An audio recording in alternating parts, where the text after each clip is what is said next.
Ohio. Oh, Western it's my Illinois county. Southeastern Let's go. Madison County until 5:30 p.m.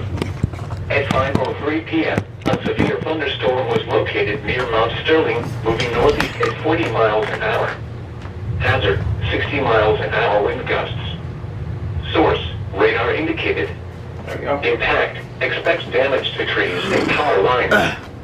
Locations impacted include Columbus, Reynoldsburg, Grove City, Upper Arlington, Gahanna, Bexley, Canal Winchester, Groveport, Mount Sterling, South Bloomfield, The Ohio State University, Easton, Whitehall, Grandview Heights, Obetz, Commercial Point, Lycopolis, Urban Crest, Valley View, and Marble Cliff.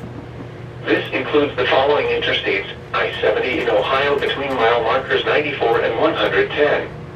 I-71 in Ohio between mile markers 83 and 113.